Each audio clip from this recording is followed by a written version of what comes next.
A Casa Elefante contém conteúdo adulto. Esteja avisado de que a gente vai falar sobre o desconhecido que meteu a mão na varinha do Harry.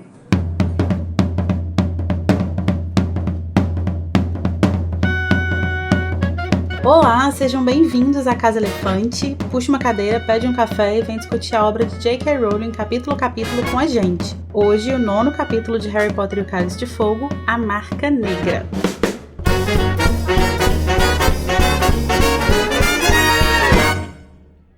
Os nossos episódios sempre levam em consideração os acontecimentos de todas as obras já publicadas no mundo bruxo. Então, se você não sabe o que o Ludo Bagman estava fazendo com um grupo de duendes na floresta, é melhor você terminar de ler o livro e os outros e depois voltar aqui para ouvir. Eu sou a Larissa Andrioli e eu tô muito preocupada com o meu bonequinho aqui no meio de um ataque terrorista. E eu tô aqui com a Tamires Garcia, que acabou de meter o cucuruto no teto da barraca. Amiga, tá tudo bem? Menina, meu cucuruto está doendo muito. Ai, eu amo a palavra cucuruto.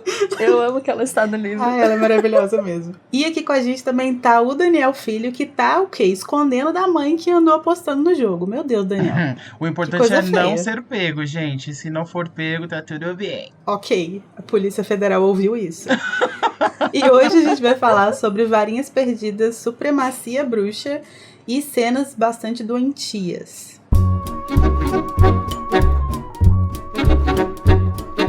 Mas antes a gente tem aqui o nosso duelo de resumos, em que a gente tem os dois participantes duelando pelo direito de iniciar a discussão do capítulo. E ganha quem conseguir fazer o resumo completo do capítulo, ou o melhorzinho ali possível, em menos de 30 segundos. Meu Deus, o cheiro de derrota. Eu diria que não é menos de 30 segundos, audiência. É em 30 segundos ou menos, porque normalmente é 31,5, sabe?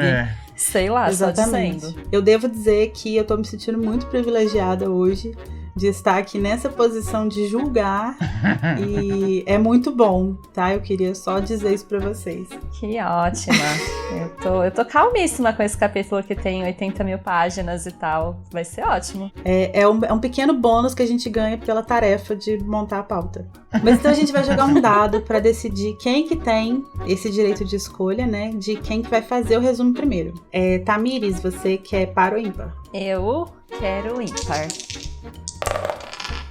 E deu par, então o filho vai poder escolher se ele começa ou se ele dá essa honra a Tami. Eu vou dar a honra de começar esse capítulo gigantesco, né, Tami? Ai, que cavaleiro, obrigada. Você pode ir na frente, amiga. Ok. Que ótimo. Então, Tamires Garcia, você vai tentar fazer um resumo de 30 segundos do capítulo A Marca Negra em 3, 2, 1, vai.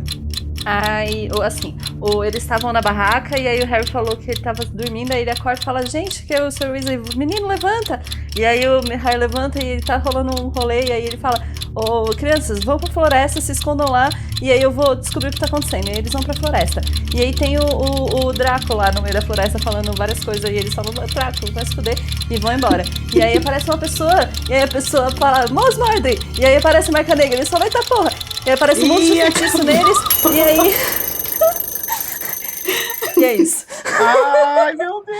Eu consegui razoavelmente longe, arrasou, vai. Amiga. Superou as expectativas, porque esse capítulo realmente é muito difícil. Excede a expectativa. Isso. Excede expectativas, não que elas estivessem altas, não é mesmo? Beleza, então agora, Daniel, você vai tentar fazer um resumo de 30 segundos do capítulo A Marca Negra em 3, 2, 1, vai.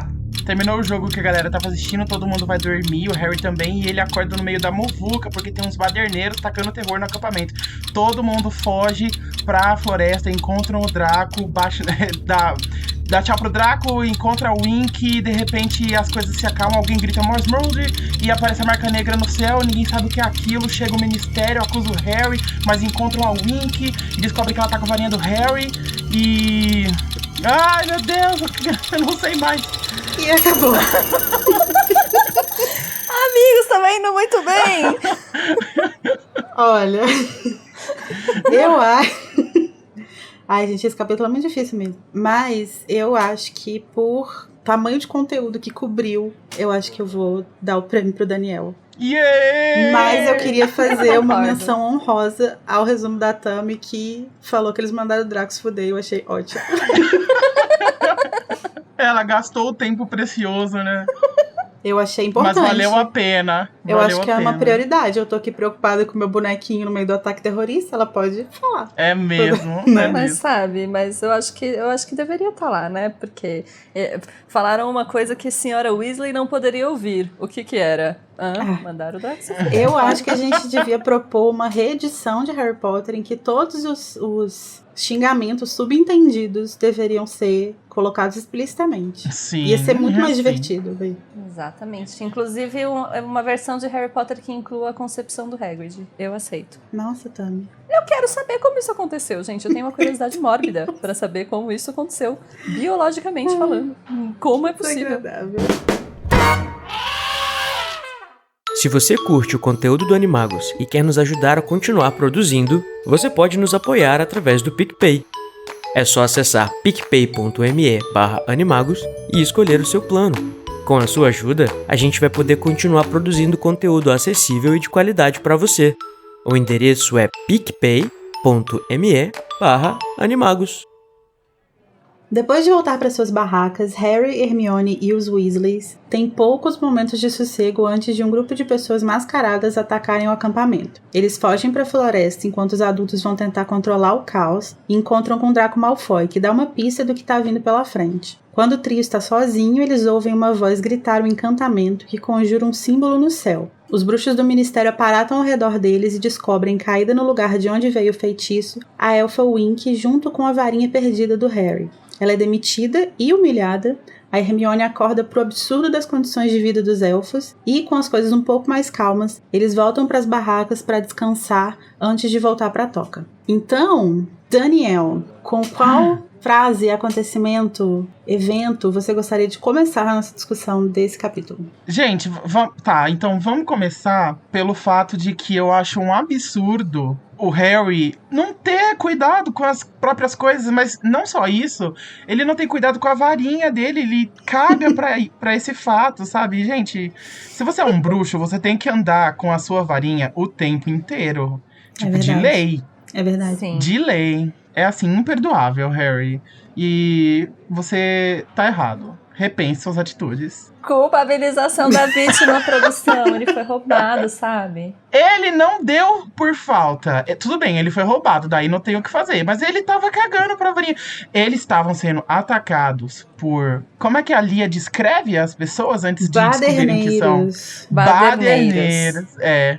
Eles estavam sendo atacados por baderneiros. E aí o Harry não faz nem menção de pensar assim, vou pegar minha varinha, né? Porque vai que eu tenho que lançar um Expelliarmus. Eu acho muito doido isso também. Porque eu sinto que é meio que como se as varinhas... Acho que a gente tem uma relação parecida com o nosso celular hoje, né? Só que no universo de Harry Potter ainda é muito mais complexo. Porque a varinha é sua forma de se proteger. Tipo, literalmente, assim, né? Então, é muito... A culpa dele não é ter sido roubado, né? Mas, tipo, ele demora muito a perceber isso, que é muito curioso. É tipo, ele não passa pela cabeça dele que ele pode usar ela em algum momento. No meio de uma baderna, no meio de uma invasão, né? Tem uma hora, assim, ele vai falar do que eles ficam conversando, tal, falando sobre o jogo, mas antes de dormir, pensando mesmo num paralelo com os celulares de hoje em dia, você meio que dá aquela conferida, você tira do bolso, deixa do lado pra saber se tá tudo ok. Sim. Né? Ele, desde que tava lá na cabine, não reparou que não tinha varinha? Não. É um pouco estranho. E, gente, difícil de defender. Num evento público, né? Eventos públicos, você fica o quê? Com o celular na mão o tempo inteiro, dentro do bolso, segurando. Pois é. Ninguém chega aqui perto. E ele tá lá. E depois, como a gente sabe que ele foi roubado, né? O Bartol Crouch Jr., ele ainda descreve, tipo assim, ele estava com a varinha apontando para fora do bolso. Tipo, velho... O negócio podia cair no chão, sabe? Nenhum cuidado. Gente, no universo bruxo não tem coldre de varinha pra você carregar sua varinha pra cima e pra baixo? Ai, tem várias fanarts que colocam, que é muito legal. Nossa, porque é uma coisa, assim, essencial, né? Eu acho também. Mas e normalmente básica. nas vestes bruxas costuma ter um bolso de varinha, né? Um bolso de varinha, era o que eu ia falar, porque é muito estranho se você pensar nos bolsos que a gente tem nas nossas roupas, conseguir guardar uma varinha nela, né? É, Então, né? eu Tipo, acho que deve ter um tipo você de... guarda uma varinha do tamanho de uma régua num bolso comum. Uhum. Ainda Fura mais, sua bunda, fura a calça, você fica com os furos na calça depois. ainda verdade. mais que, entre aspas, roupas femininas não tem bolso, Uhum. né? Porque aquilo não é um Né? bolso. Indústria. Calças jeans femininas não sobreviveriam no mundo bruxo, gente. Impossível. Não, Impossível. impossível. Queremos coldres. Agora, uma outra coisa que acontece aí um pouco antes da gente perceber que o Harry perdeu a varinha, né? É que ele tem um sonho acordado, né? Ele fica sonhando acordado com o jogo de quadribol. E é muito bonitinho, né? Ele sonhando em ser ovacionado pela plateia e tal. Sim. E eu É senti fofo. aí uma pontinha Sonserina, de tipo, quero ser reconhecido pelos meus feitos, quero chegar no topo, sabe? Olha. Isso é um pouco grifinório também, né? Pois é, esse é um traço que eu acho que as duas casas compartilham, né? Que as outras casas não têm, por isso que elas são figurantes, é isso. Será que não tem? Será que os... Larissa chamou as outras casas de figurantes, repassem. Mas será que, tipo assim, os corvinos não querem ser reconhecidos pela sua inteligência? Inteligência? Ah, eu Sim. acho. Acho que sim. Ganhar um Nobel? Sim, eu acho que isso tem muito a ver com personalidade, né? Tem gente que tem mais essa coisa de querer ser reconhecido e tem gente que quer mais ficar nos bastidores, assim. Sim. E o Harry não acho que é uma personalidade de bastidores, sabe? Por mais que ele seja tímido, ele tem uma criação mais, né? Sei lá, tímido mesmo. Eu acho que ele gostaria de ser reconhecido e ser conhecido por algo que ele tenha feito de fato, porque ele é conhecido por um negócio que ele nem sabe o que aconteceu, né? É, Sim. eu ia falar isso. O fato de ele ser famoso, só que ele, teoricamente, não fez nada, pelo menos não que ele saiba. Então, talvez ele tenha essa ambição de fazer valer a pena, se provar para as pessoas que já admiram ele, sabe? Tipo, E uma coisa sobre isso também é que eu acho bonitinho ele ter esse meio que sonho de infância de ser jogador de quadribol e depois se tornar Aurora. Então, tipo, tem esse sonhozinho de um dia ser famoso e não sei o quê, mas depois ele acaba indo pra um mundo mais real, assim, que tem tudo a ver com ele também. Eu acho muito fofo essa construção toda. É vira policial. o Harry Potter tendo sonho de garoto de ser jogador de futebol, né? Aham. O equivalente bruxo Sim. ao Meio isso. jogador de futebol. Eu queria comentar rapidinho que eu também acho muito fofo a Gina cair de cansaço, cair no sono de tão cansada. E eu fiquei com um pouco de inveja dela, que eu queria estar na farra e tá tão cansado que eu caio Ai. de sono. Sim. Em cima de uma Ai, nem caneca de fala. chocolate quente, numa barraca, acampado. Ai, que sonho! Saudades. Ai, eu nem gosto de barracas de acampamento, mas eu até queria nesse momento da vida. É. Não, no último episódio eu tava lá criticando o Sr. Weasley porque ele queria montar a barraca como um trouxa, mas eu montaria 20 barracas se precisasse hoje. Se isso significasse que eu pudesse acampar e ficar com pessoas. Sim. Mas por falar em quadribol, a gente tem aí nossa ex-estrela hoje, funcionário do establishment, chamado Ludo Bagman. E ele aparece aí quando eles estão correndo pra floresta, né? Quando eles já estão ali meio isolados, aparece ele do nada.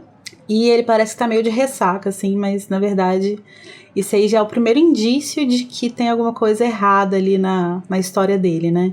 A gente vai acompanhar ao longo do livro e tal. Depois a gente até descobre que ele foi indiciado por associação com comensais e tal. Então fica meio que essa suspeita aí sobre ele, né? Ele é meio que um suspeito falso que é jogado ali na narrativa, né? Mas ele tava o quê? Apenas fugindo dos problemas, né? Que vieram atrás dele. Ele faz os corres dele. Faz corres legais. Inclusive, nessa parte a gente vê também, enquanto eles passam pela floresta, uns duendes que parecem muito felizes com alguns ganhos. Será se eram os duendes que ele acabou de pagar com o ouro falso? Então, Acho possível. eu acho que é, porque eu fui lá no final do livro, né? No capítulo em que a gente tem a explicação disso. E aí o Fred e o George, eles estão contando, e ele fala que ele tinha pedido dinheiro emprestado pelos duendes, o Ludo Bagman, e que na floresta, depois da Copa, ele foi encurralado por esses duendes e que eles tiraram todo o ouro que ele levava nos bolsos. Então, acho que com certeza eram, tipo, os duendes contando o dinheiro que eles tinham pegado do Ludo e o Ludo fugindo deles, assim, depois do que rolou. E a gente tem mais uma coisa aí que acontece na floresta que vai aparecer depois de novo quando a gente estiver lá com o torneio Tribruxo, que é o quê? A história patética entre homens e vilas, né? Falando em foreshadowing, né?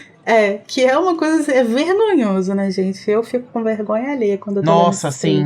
A frase que a Hermione diz, que é francamente, define o que eu penso de muitas pessoas, inclusive nessa situação. Francamente. Sim. Mas o pior de todos é a reação que o Rony tem, porque eles estão fugindo de arruaceiros.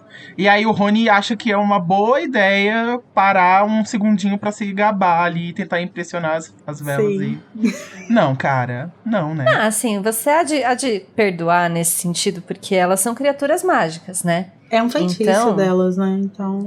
elas enfeitiçam de fato. A questão não é ele achar uma boa ideia parar, é o que eles dizem. É o que eles acham que vai ser absurdamente impressionante, sabe?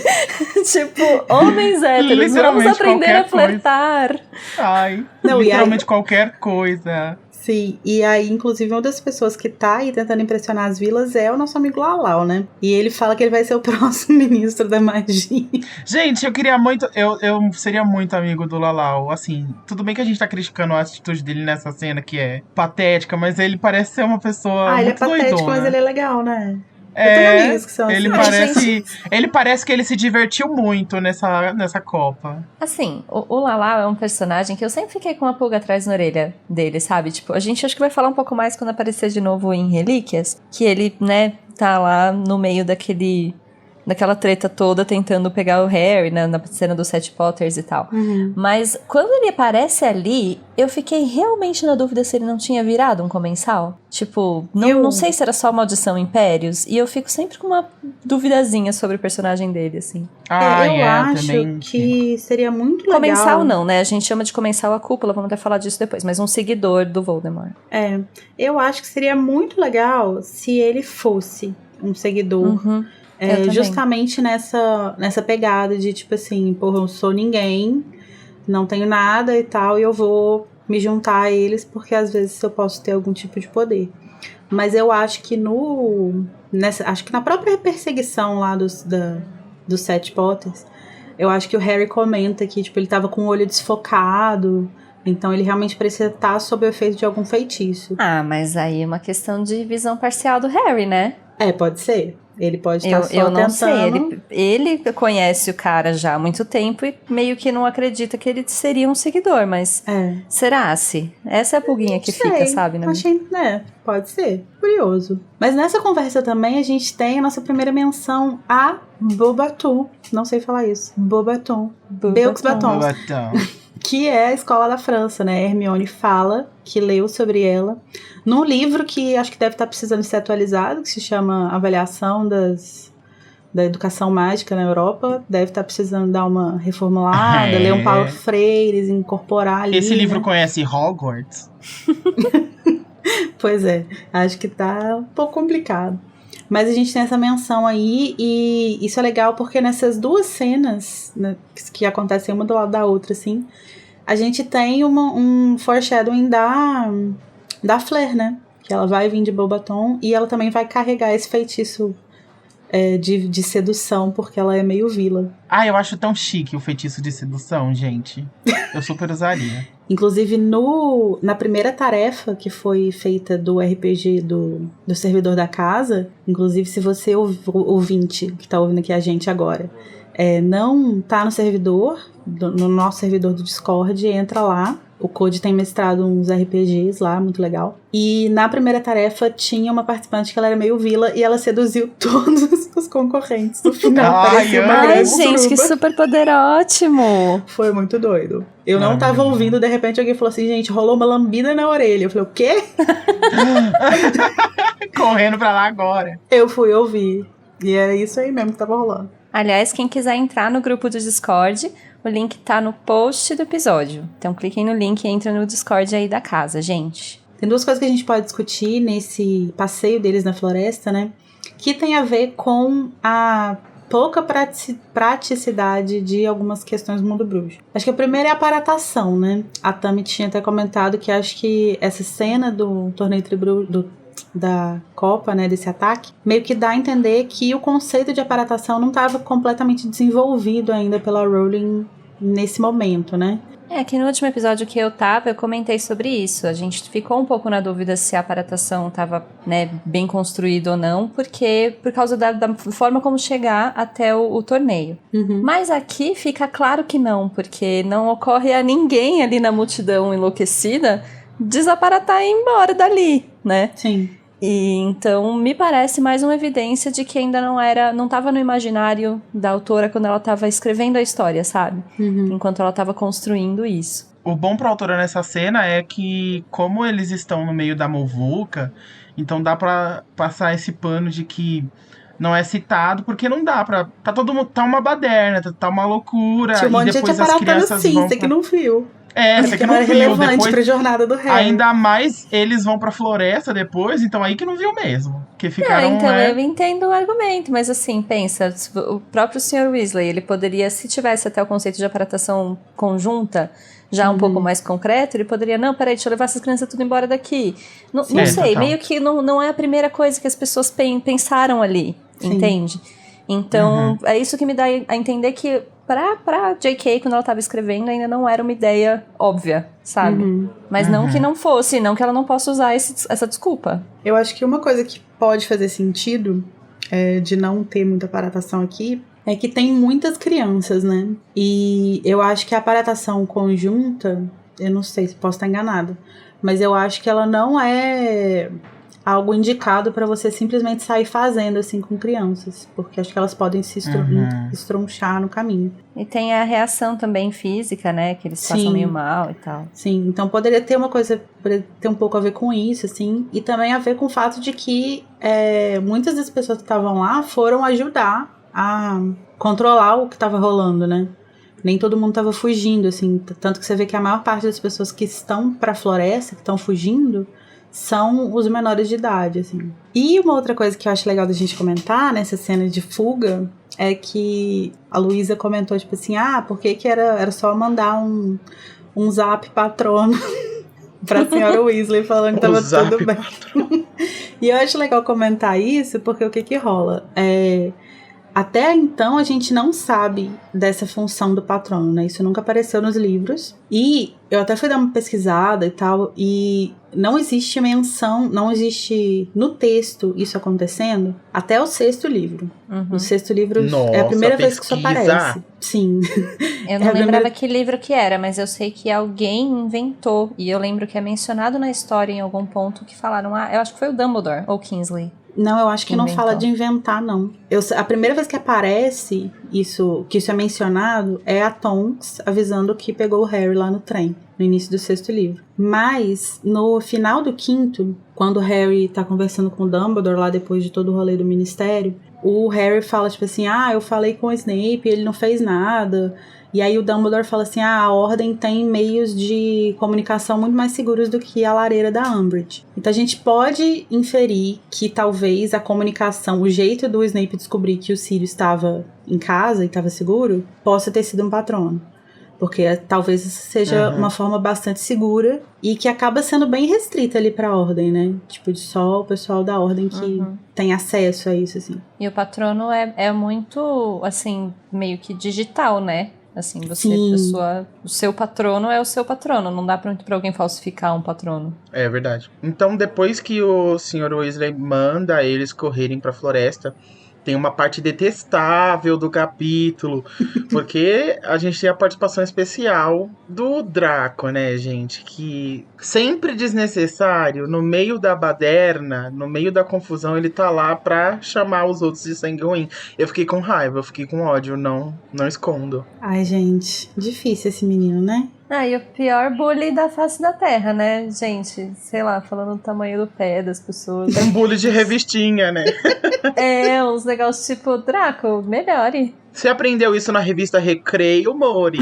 Não, e tipo, a postura dele, quando eles encontram ele tá encostado na árvore de braço cruzado, assim. Tipo, só faltava estar com uma maçã jogando pra cima, assim, sabe? Eu imagino isso mesmo, ele jogando alguma coisa pra cima, ainda por cima. Na falta de um gato pra acariciar, né? Ai, gente, ia ser incrível. Eu ia amar. Rola um papo lá sobre a família dele estar no meio dos baderneiros, né? Sim. E ele não confirma, mas também não desmente. Se eu soubesse de alguma coisa, eu não te contaria, né, Potter? Mas eu fiquei pensando, será que ele sabe que a família dele tá lá? Eu acho que sabe, né? Com certeza. Com certeza, ele é a criança mais bem informada do mundo, gente. Os pais dele contam tudo pra ele. Acho que ele só não tá lá porque ia ficar muito na cara que tinha uma criança entre eles, assim, e as coisas iam ficar meio sérias. Mas eu acho que ele sempre tá muito ciente de tudo que tá rolando ali. Eu fiquei pensando, tudo bem, ele sabe que os pais dele estão lá, mas será que ele sabe o motivo dos pais estarem lá? E aí também traz a questão de por que essa manifestação tá rolando, né? É só uma bagunça?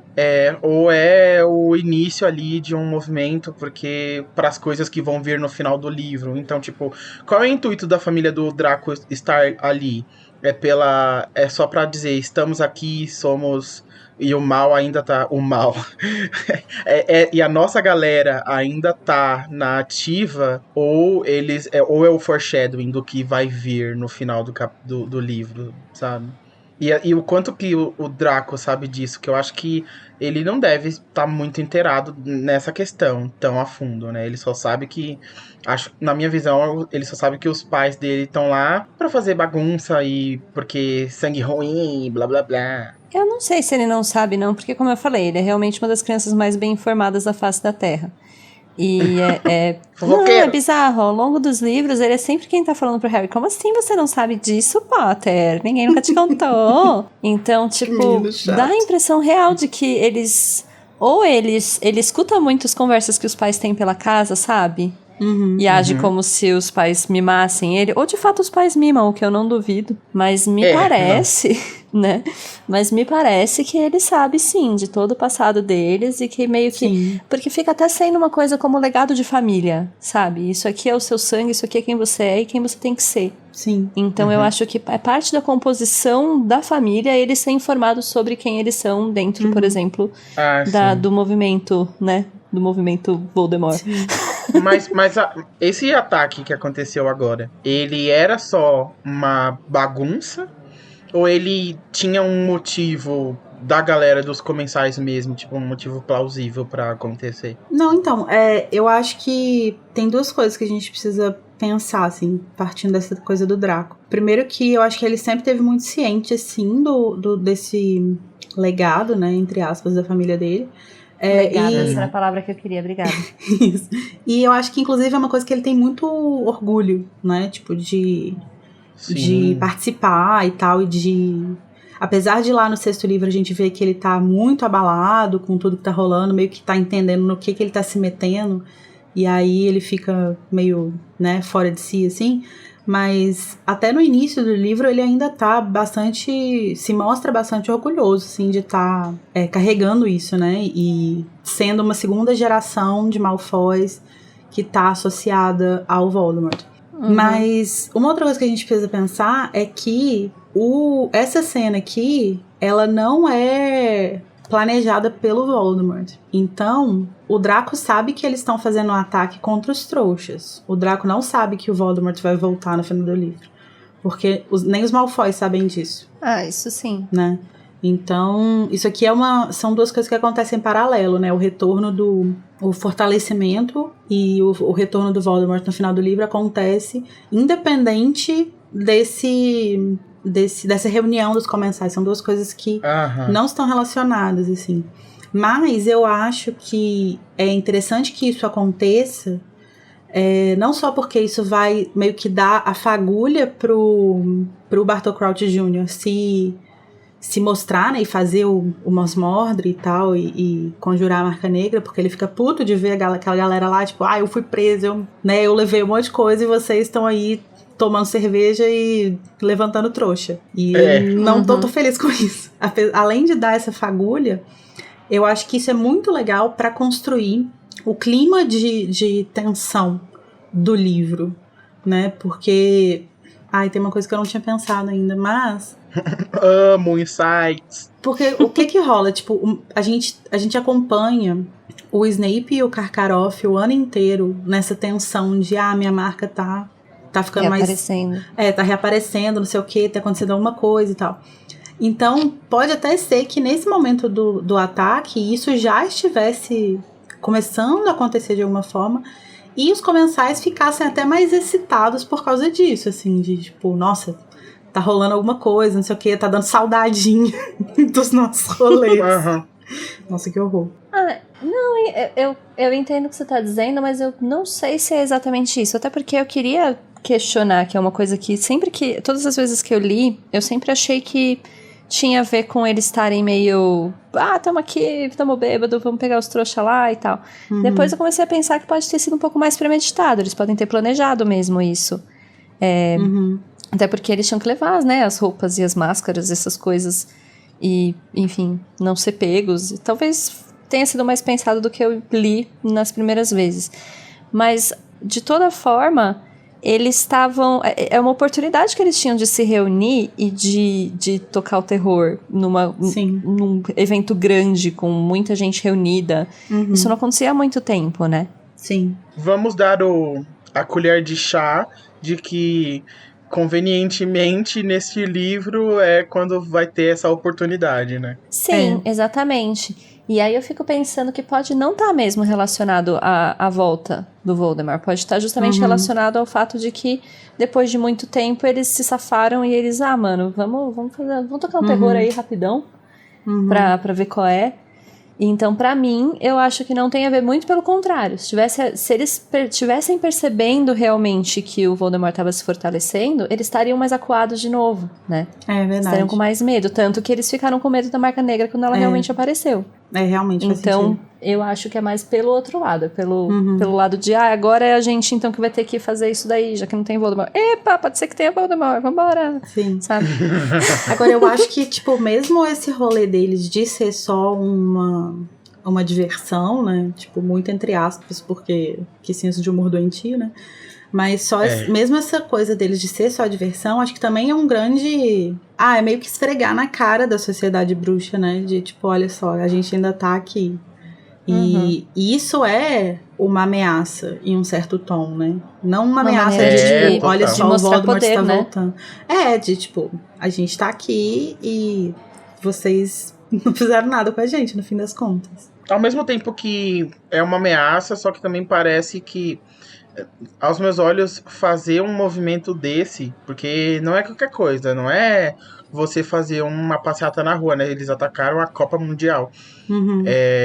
À toa, meio que foi à toa, né? Foi só pra diversão. Sim. Parece um ato tão adolescente assim, né? Tipo, vamos lá levantar trouxa, porque a gente pode. Então, mas aí volta no que a Larissa estava falando, porque pode ter a ver com essa saudadinha, né? Eles já estavam pensando há um tempo, assim, poxa, faz um tempão que a gente não tortura uns trouxa, né? Que tá acontecendo? Lembra quando era mó bom, naquele tempo que era bom. E justamente mostrar uma motivação para eles voltarem, porque do jeito que a coisa tá agora, né? Não me parece vantajoso para ninguém voltar pro lado do Voldemort. Sim, então... Isso também pegou a galera dos acampamentos de surpresa, porque pelo jeito tava tendo paz desde Harry Baby, né? Então ninguém tava entendendo por que tava pegando fogo as coisas, o que estão correndo. O que eu acho que é mais interessante dessa cena é que a gente vê que existe ainda um apoio popular, digamos assim, né? Grande. com relação aos ideais anti-trouxa, assim. Tanto que o grupo de comensais é descrito como multidão. Então, tipo... E aí, assim, notícias no jornal que escolhem nomes, né? Escolhem adjetivos. E aí, assim, eu até entendo que... Imagino que nem todo mundo que tava ali fosse comensal de verdade, até porque, se a gente for considerar que os pais do Draco estavam lá, e a Narcisa, até onde a gente sabe, ela nunca foi comensal. Então é muito provável que, sei lá, tipo, boa parte dessa multidão não fosse realmente comensal com a marca e tal. Mas é uma galera que tem os ideais parecidos, assim. Então, se você, de repente, tem uma multidão disposta a expor esse tipo de ideal num evento internacional de segurança máxima. Eu acho que é mais pra meio que, tipo, dar o tom do que é a sociedade bruxa, sabe? Mas isso é mais um indício de que isso pode ter sido planejado mesmo. E aí, né, eles soltaram uma corrente no Zap falando: cola aí com nós, se você é anti-trouxas, venha meia-noite levantar os trouxas. Venha no rolezinho. Eu sou rolezeira. Que horror.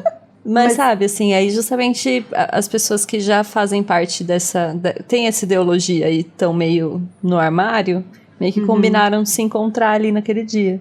Sim. Agora, a própria cena, né, do ataque, que são essa multidão, né, levantando essa família de trouxas e tal, e rodopiando eles, né, virando de cabeça pra baixo e tal.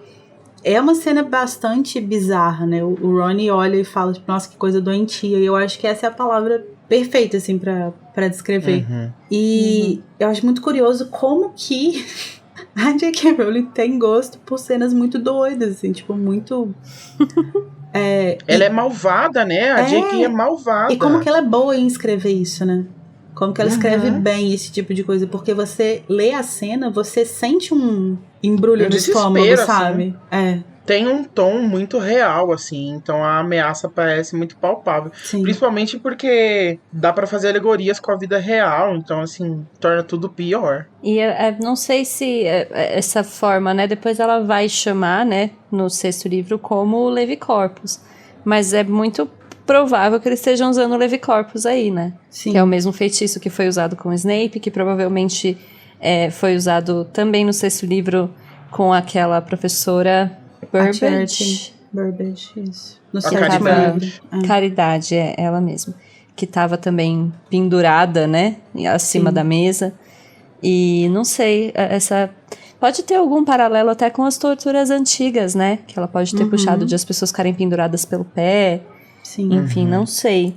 Mas me parece que é o mesmo feitiço. Todo mundo tá usando Levicorpus. Sim. Acho até que nessa cena agora, desse capítulo, pode até ser que não seja necessariamente isso, porque eu acho que tem umas horas que parece que eles não estão, tipo, de cabeça pra baixo. E aí tem uma hora que parece que eles viram uma das crianças de cabeça pra baixo, ou a mulher de cabeça pra baixo. Mas a cena da Caridade Burbage, ela tá exatamente assim, tipo, de cabeça pra baixo, virando, né, girando lentamente, assim.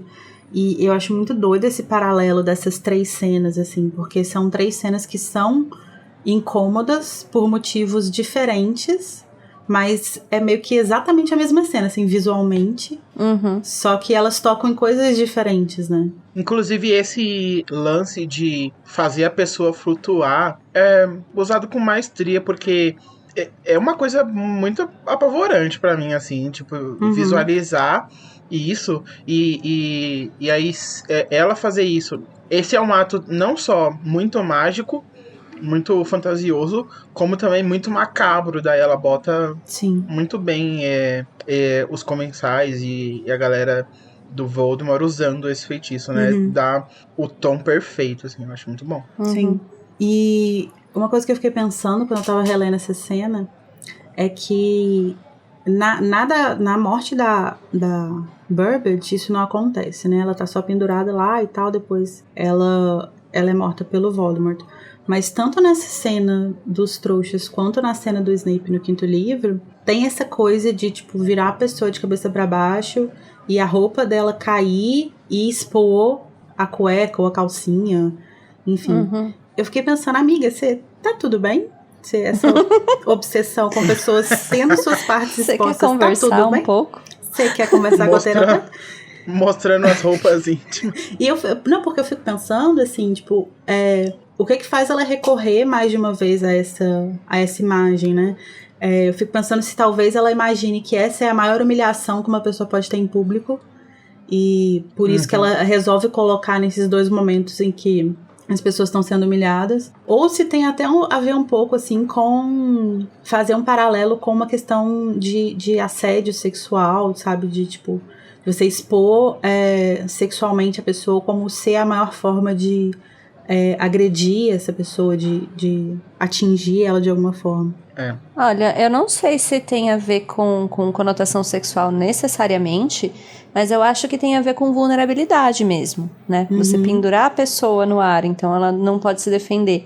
E expor, então, tornar ela vulnerável é um combo de humilhações que talvez no imaginário da Rowling seja o mais... Sim. Assim, você está completamente vulnerável, completamente indefeso em público.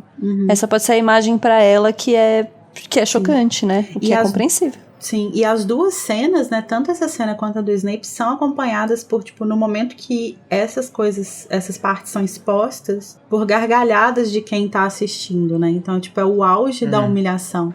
Não é só, olha só, eu tô mostrando essa calcinha, as pessoas estão rindo da sua cara enquanto você tá exposto ali, sabe? Eu acho que é isso que vocês levantaram no caso do...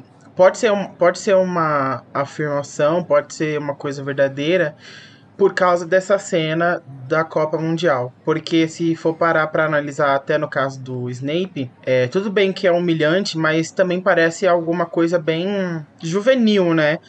Tipo, no mundo trouxa, abaixar as calças da pessoa e sair correndo, sabe? Aí você tá no colégio, então tudo é um big deal. Só que daí, quando ela coloca isso no contexto do terrorismo que tá acontecendo na Copa Mundial, então pode ser uma prova de o que ela pensa sobre isso, de como isso é humilhante, degradante, não sei o quê. Eu acho que nesse sentido é até interessante que essa cena que a gente tá vendo agora apareça antes da do Snape, porque ela meio que dá o tom de como você deveria ler aquela cena. Tanto que o Harry é uma pessoa que sai da penseira, tipo assim, caralho, o que tá acontecendo? Sabe? Ele fica muito assustado, porque ele entende a gravidade, sendo que ele passou há menos de 1 ano por essa cena aqui. O outro exemplo que ele viu acontecendo esse mesmo ato era numa coisa terrível, né? Sim. E aí agora ele vê o pai dele fazendo. Eu acho que é por isso que ele não consegue levar como uma coisa só juvenil, assim, né? Porque ele meio que já entendeu os que limites, a gente vai chegar nessa cena. Essa cena tem que ter eu e você, Larissa, pra gente tretar. Ai, amiga, não. Quando chegar nesse capítulo. Mas eu acho que o Harry... Mentira, não vamos tretar porque eu concordo. Eu já tava preocupado. Não, porque eu vou defender, né? E aí a gente vai acabar tretando. Mas é brincadeira. Não. Mas, não, ele percebe a gravidade do que aconteceu ali pela gratuidade, né? Que é o que tá acontecendo aqui também. É pela gratuidade, é tipo, do nada. Todo mundo viu o jogo, tava todo mundo de boa dormindo. Do nada resolveram levitar as pessoas, torturar as pessoas. Pra quê? Qual a necessidade? E nesse caso aqui, ainda são pessoas que... Não que isso amenize o que foi feito com o Snape, mas nesse caso aqui, eu acho que ainda é pior, porque são pessoas que não têm recursos pra se defender.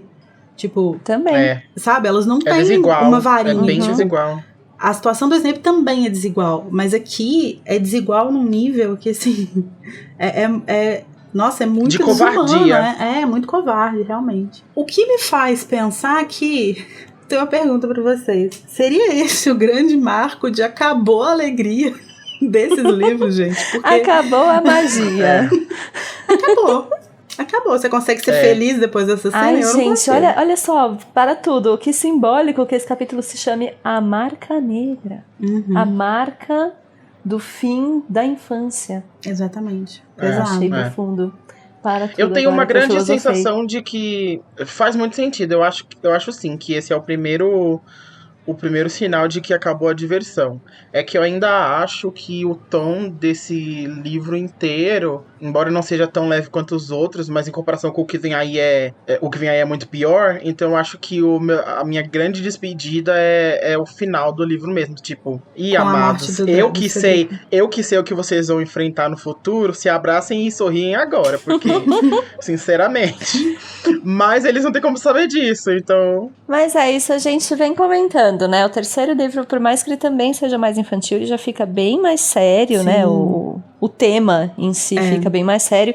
No segundo, o tema é muito sério, a gente mal percebe, a gente só tem percebido agora na releitura. Sim. Mas assim, eu acho que o tom mesmo muda aqui. Vira um tom mais doentio mesmo, mais uma coisa... Calma, o que a gente vai enfrentar agora é sério. É que eu acho que do próximo livro pra frente, eu acho que é assim, sem retorno, sabe? É só a desesperança e o desespero. E aí até aqui, e esse livro ainda vai ter umas pausas, umas coisas leves, eles vão se permitir ser adolescentes mais. Tudo bem que tem o sexto livro, onde tem umas pegação, mas assim, enfim. Acho que esse é o auge do vamos viver normalmente, este livro, porque depois o sexto disso... livro, ele acaba sendo até um pouco alívio, né? Porque vem esse que vai pesando, aí vem o quinto que é muito pesado, aí o sexto dá uma... Não, calma, acho que vai ficar tudo bem. Aí vem o sétimo, tipo... Vai todo mundo morrer, mas vamos pelo menos beijar na boca antes. Aí todo mundo... Ele dá um... Vamos deixar eles se divertirem um pouco, porque o final do sexto livro, amado... Eles deviam até desconfiar, né? A gente tá sendo feliz esse ano. O que será que vem por aí em junho, mais ou menos? Maio. Exato. Coisa boa não deve ser. Eu acho que esse evento, ele pra mim, ele é muito marcante, porque ele meio que... Eu acho que ele meio que quebra essa fronteira entre os problemas do mundo bruxo e os problemas do mundo trouxa, assim, sabe? Eu acho que ele meio que mostra, é muito escancarado o que essas pessoas estão fazendo, o que elas querem fazer. Eu acho que é por isso que ele é tão... Assim, eu acho que o terceiro ele já dá uma pesada, assim, mas ele ainda é um livro muito sobre magia. E esse livro, eu acho que ele meio que já te dá um tapão na cara e fala assim, olha, é muito mais do que isso, assim. E acho que o terceiro seria mais pesado. Ele só não é tão pesado porque nem tem a presença do Voldemort, né? Sim. Diretamente. Então, isso eu acho que acalma um pouco as coisas. Sendo que desde o primeiro ele estava aparecendo. Então, se ele aparecesse no terceiro, acho que as coisas iam parecer mais sérias do que foram. Sim. Ah, não sei. Eu acho que o terceiro já tem um tom um pouco mais sério, um pouco menos infantilizado do que os outros. Mas eu ainda acho que tem essa coisa do, né, são 7, e esse é o quarto, ele é o meio, então ele marca essa mudança, essa transição um pouco mais forte, assim. É a última chance, aproveitem, crianças. Tem um pouco a ver com a escrita dela, ela deixa a escrita um pouco mais densa, usa palavras como doentio, tipo, ela vai deixando a coisa um pouco mais crua, sabe, assim. É que acho que como eles estão crescendo muito, ser pesado, ser um clima horrível desde o primeiro, né? Só que como eles eram criança, acho que a escrita faz eles terem essa interpretação infantil sobre o que tá acontecendo. E conforme eles vão amadurecendo, eles vão percebendo o quão ameaçador tudo que tá acontecendo é e o quão grave. E aí o leitor também percebe. Exatamente, tipo, no segundo livro, com tudo que tava acontecendo, o Harry tava muito triste porque ia fechar Hogwarts, ia ter que voltar pra casa dos Dursley. Era essa a preocupação dele, sabe? Não que tinha um basilisco querendo matar todo mundo na fucking escola. Exatamente. Então é uma visão infantilizada, individualizada. Tipo, eu acho que a escrita tá um pouco mais voltada pra esse lugar infantil de leitura. Se tem uma coisa que não dá pra dizer, que a bicha não sabe escrever, né, bicha? Bicha sabe. Ela sabe, bicha. Mas aí o que rola, né? No meio lá dessa floresta, de repente, uma criatura vem e fala um feitiço que, né, faz aquele negócio lá que... Fala assim, uma fórmula, como disse Hermione. Uma fórmula. Achei ótimo, a Hermione sempre esquece que é bruxa, gente. Eu não sei, tem uma fórmula ali. Amiga, chama feitiço, você nunca ouviu falar? Não tá na aula de matemática, amada. Correndo o risco de ser cancelada, a Marca Negra é bonita, né, gente? Eu acho, assim. Eu acho. Ai, meu acho, assim, Deus. eu sei que ela representa péssimas coisas e tal. Não estou. A suástica é bonita também, se você parar pra pensar. Eu descobri que a suástica é um tanto igual a símbolo marca negra. indiano.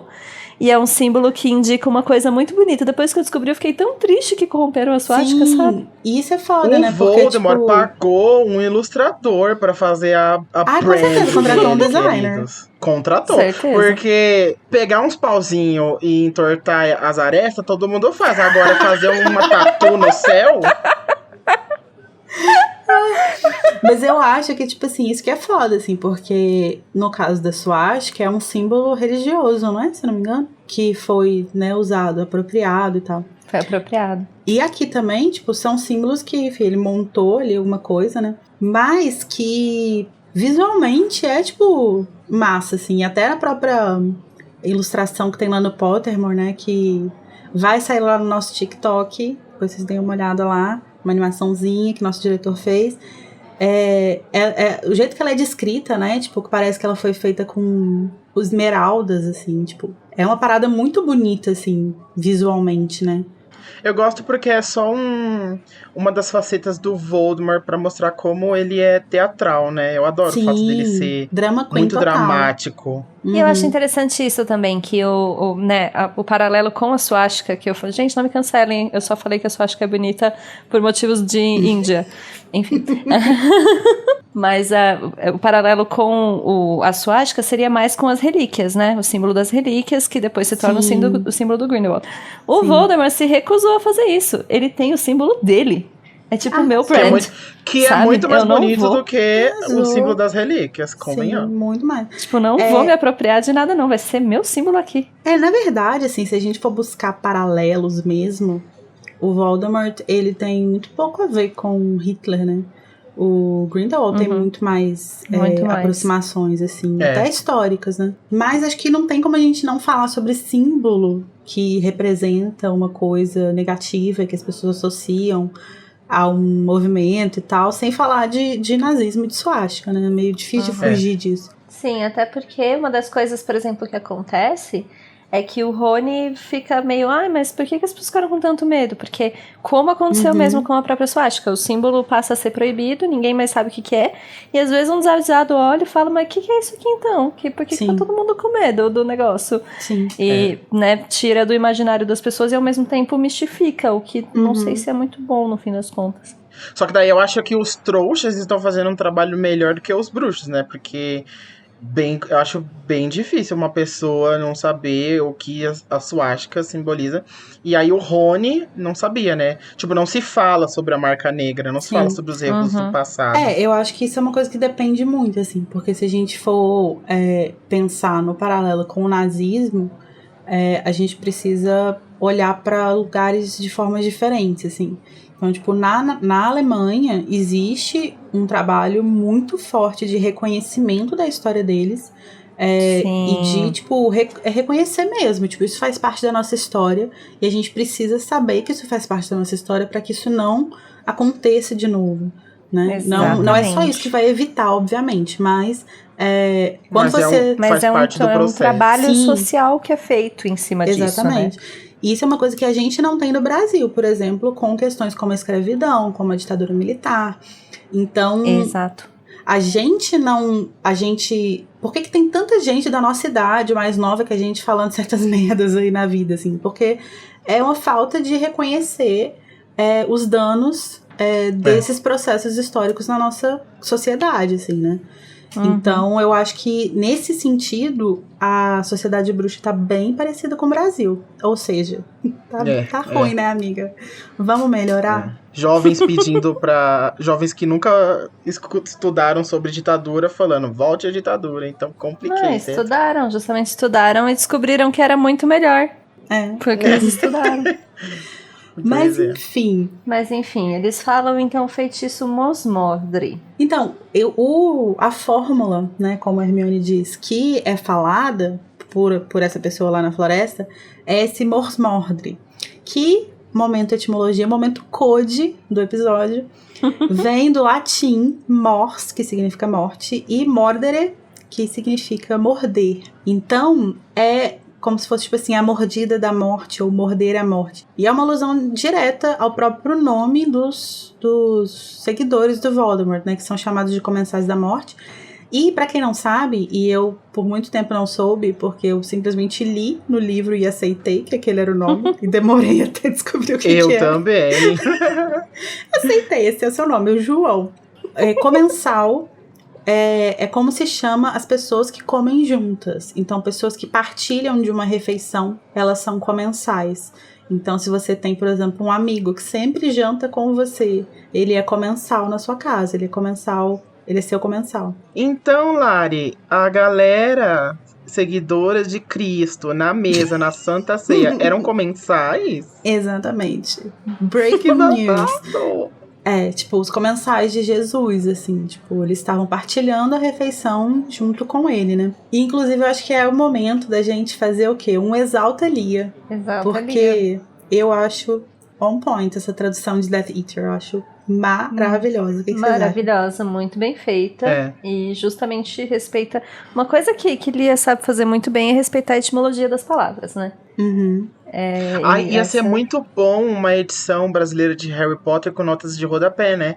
E aí podia ter isso numa nota que dá uma enriquecida, né? Ia ser tão legal. Alô, Rocco, chama nós pra fazer. Alô. Inclusive, eu queria dizer que nesse ponto, eu acho que a escolha da Lia foi, inclusive, melhor do que a escolha da J.K. Rowling. Porque eu acho que Death Eater, pra mim, é muito estranho, assim, porque parece que eles comem a morte, sabe? Tipo, eles são os comedores da morte. E quando ela usa comensal, ela meio que dá uma outra ideia, assim, como se eles estivessem partilhando a refeição, só que junto com a morte. E eu acho muito legal também, porque se você que tá ouvindo já passou pelo ensino médio, vocês devem lembrar que existe na biologia, na ecologia, na verdade, a relação de comensalismo entre organismos, né? E essa é uma relação de quando dois organismos estabelecem uma relação em que um é beneficiado e o outro não é beneficiado e nem prejudicado. Tipo, pra ele dá zero ali. Ele não tá se dando mal, mas também não tá se dando bem, mas o outro tá se dando bem.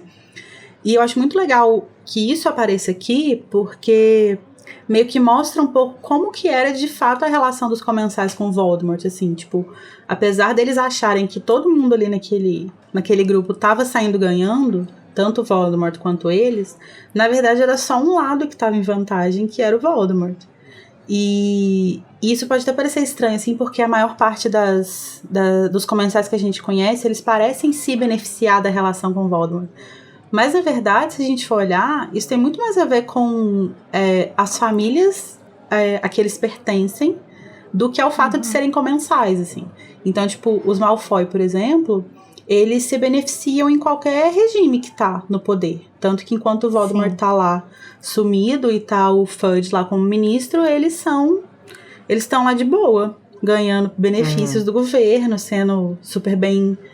circulando bem, né, e tal. E os comensais que não são de famílias importantes, ou que não são considerados humanos iguais, como pelo Voldemort, né, tipo, os lobisomens, os gigantes e tal, eles se associam ao Voldemort justamente buscando esse benefício de poder, né, achando que o Voldemort vai oferecer isso pra eles. Mas, no fim das contas, eles meio que não conseguem exatamente, né, o Voldemort só meio que usa eles de escada pra conseguir o que ele quer. E voltando um pouco no que você falou, que daí você foi muito longe e eu perdi o link, mas vou voltar no link. Não, tudo bem, foi ótimo, a Linda arrasou mesmo. Tô chocada com essa análise. Mas, voltando sobre a parte de Death Eater mesmo, de comer a morte, na verdade, essa simbologia é muito significativa pra ele. Apesar da relação de comensalismo que você fez, que é maravilhosa, tem a ver com o engolir, né, o perpassar a morte. Então eu não vejo muito essa história de estar partilhando a refeição com a morte, mas de justamente estar devorando-a, perpassando-a e enfim, vencendo. Então, pra mim, essa ideia de Mos Mordre tem mais a ver com ele querer vencer a morte do que com eles estarem junto com ela, entende? Faz sentido também. Agora, você falando nessa coisa de vencer a morte, é legal a gente olhar para o próprio símbolo, né? Porque O símbolo é essa caveira, e tem uma serpente saindo da boca, né? E acho que é legal a gente olhar para a simbologia desses dois elementos, porque são dois elementos que têm histórias muito interessantes, assim. Tipo, a caveira, ela é um símbolo que é tradicionalmente ligado à morte, a coisas ruins, nocivas, tóxicas e tal. E, em geral, ela está relacionada, por estar relacionada à morte, ela está relacionada à ideia de fim de um ciclo, né? E ela também acaba marcando, por isso, essa ideia de inevitabilidade da morte, de que, no fim das contas, todos nós seremos caveiras. Não adianta fazer nada quanto a isso, assim. Pra que brigar, irmãos? Vamos todos morrer. Desculpa, eu tinha que citar Inês Brasil. Não, arrasou. E ela também pode, tipo, indicar aviso, indicar algum perigo, mas, ao mesmo tempo, ela também tem um elemento meio místico de proteção, assim. Tipo, algumas religiões acreditam que você usar adornos de caveira afasta influências ruins, influências negativas e tal. E na cultura celta ela é vista como um símbolo de poder e de força, porque a cabeça seria tipo onde a gente carrega a nossa alma. E a caveira representaria isso, assim. E a serpente, que é a que sai, é um símbolo antigo também, que representa, de modo geral, o embate entre o bem e o mal. Então ela fica relacionada à fertilidade e força criativa também, porque como ela troca de pele e se renova, né, como se estivesse renascendo, a partir de uma abertura na região da cabeça, ela simboliza o renascimento, transformação, cura e imortalidade. Na alquimia, o símbolo da serpente é o Ouroboros, a serpente comendo a própria cauda, que representa os ciclos, né, de vida, morte, renascimento também. Então ela fica ligado muito à ambição dos alquimistas antigos, que era a pedra filosofal. Já no cristianismo, a serpente tem um aspecto negativo, porque se relaciona à traição, falsidade, como a leitura bíblica sugere, e à tentação, né, também, por coisas que estão acima dos humanos. Então tem essa ambiguidade do renascimento, voltando à ideia de morte, de renascer, e a ideia de traição, que Sim. As duas estão relacionadas um pouco aí com as artes das trevas. E aí, quando a gente pega esses dois elementos e coloca juntos dentro da narrativa e do universo de Harry Potter, acho que tem duas coisas legais assim, da gente considerar. Tipo, primeiro que, pensando na trajetória do Voldemort, e considerando o simbolismo desses dois elementos separados, quando eles são colocados juntos, a Marca Negra pode ser lida como uma representação da conquista da morte. Porque é, tipo, a serpente que representa esse renascimento, ela tá tomando a caveira que representa a morte, assim. Então é como se ela estivesse superando a morte, né? Que é a grande ambição do Voldemort. Por isso que eu volto ao que eu tinha falado sobre a ideia de Death Eater, de comer a morte nesse sentido de renascimento. Sim. E tem também, né, tipo, as ligações óbvias da serpente, que é o símbolo da Sonserina, e até a cobra saindo da boca da caveira, né, até pode até ser uma alusão à cobra saindo da boca do Salazar na Câmara Secreta, assim. O Voldemort viu aquilo ali e falou assim, isso aqui eu vou guardar aqui, ó, pro meu branding. Um símbolo muito bem usado, né, meu Deus. Muito. Ou seja, contratou um ilustrador, certeza. Ah, com certeza absoluta, gente. Certeza. Não tem a menor condição de criar isso, assim. Contratou a empresa de publicidade, querida, porque olha o conceito. Todo um branding. Tem toda uma narrativa. Sim. Exatamente. Eu amo, que amo. Agora, esse feitiço, vocês acham que ele é conhecido só por quem é comensal? Vocês acham que eles que inventaram esse feitiço? É um feitiço difícil de fazer, porque ele exige varinha, né? Como foi mencionado lá. Então, será que precisa mentalizar alguma coisa? Precisa lembrar da face do Voldemort pra conjurar a Marca Negra? Como vocês acham que funciona? Eu acho que é um feitiço próprio deles, assim. Ou então é um feitiço muito inacessível, assim. Porque se as pessoas não conhecem nem a Marca Negra, de fato, quem dirá o feitiço pra conjurar ela. Então é uma coisa bem... Eu acho que é uma coisa bem de nicho. De nicho. Eu acho que é uma... É uma coisa assim, bem da bolha mesmo. Ah, bolha! Eu acho que é um feitiço que o Voldemort inventou, porque ele é muito específico pra Marca Negra. E aí, se ele não inventou, ele roubou esse símbolo de quem? Porque esse feitiço já existia pra fazer esse símbolo, então ele roubou de alguém. Então eu acho que foi ele que inventou. Agora, eu acho muito curioso que mais de uma vez é mencionado nesse capítulo, que não só que precisa da varinha, né? Mas que é um feitiço avançado, assim. E aí, por isso que eu fiquei pensando nessa coisa, tipo, do patrono, assim. Qual será que é a intenção que você tem que colocar por trás Você tem desse que feitiço? pensar numa coisa Eu acho que você tem que lembrar da mente, da cara do seu amo, Lord Voldemort, Ai, que pra lindo. poder conjurar. Se você não lembrar dele, você não consegue. Pode ser. Ou lembrar da própria morte, né? Tipo, lembrar um sentimento atrelado ao sentimento de Avada Kedavra, assim. Pode ter a ver até, não só com a Avada, com as maldições imperdoáveis, né? Assim, Sim. aquela sensação de querer causar dor que a Bellatrix escreve. Pode Sim. ter a ver com isso também. E pode até ser, tipo, uma coisa exclusiva de quem tem a marca negra, né?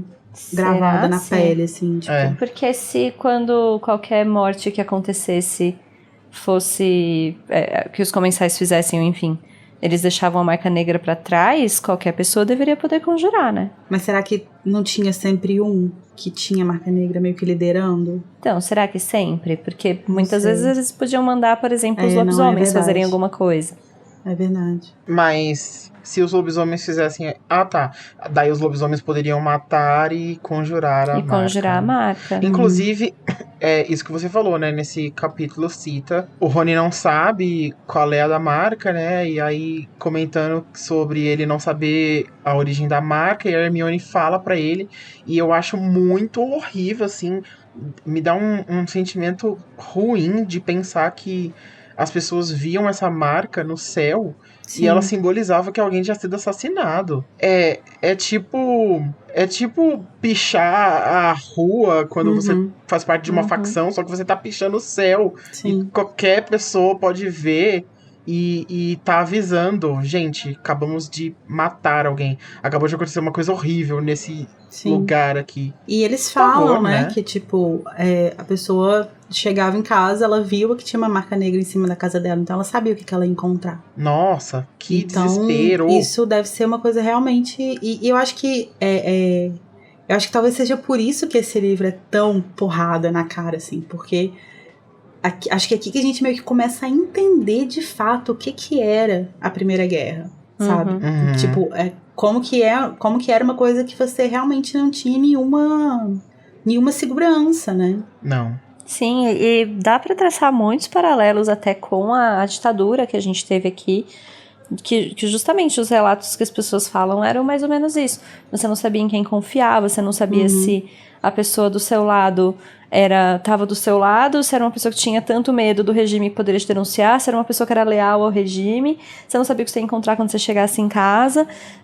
O poder do símbolo, né, do simbolismo de terem coisas que podem sinalizar que as coisas estão erradas, é desesperador, deve ser desesperador viver desse jeito. E acho que uma coisa que é interessante de lembrar disso é que isso que você falou, de que você não sabe quem que tá do seu lado, quem que pode te denunciar, pode te atacar e tal, é muito interessante porque na Primeira Guerra, tinha muito pouca informação, né? Tipo, era tudo muito, muito novo, assim. Tipo, tinha relativamente pouco tempo que o Grindelwald tinha sido derrotado, né? Ele é derrotado em 45 e a Primeira Guerra começa ali, tipo, em 75, mais ou menos, 78. Então, 30 anos, sabe? É muito pouco tempo para você processar tudo que tava rolando. E como a gente já viu que os bruxos não processam muito bem os processos históricos deles... Não tava tudo bem. Privilégio deles, né? Sim, então as coisas iam acontecendo e ninguém tinha muita informação sobre as coisas. E aí eu acho legal que, por exemplo, tem duas coisas que acho interessante sobre isso. Nesse livro mesmo, num capítulo, acho que é no capítulo 27, o Harry tá conversando com o Sirius e ele fala que o Karkaroff foi conversar com o Snape, aí tipo, mostrou um negócio no braço, não sei o quê.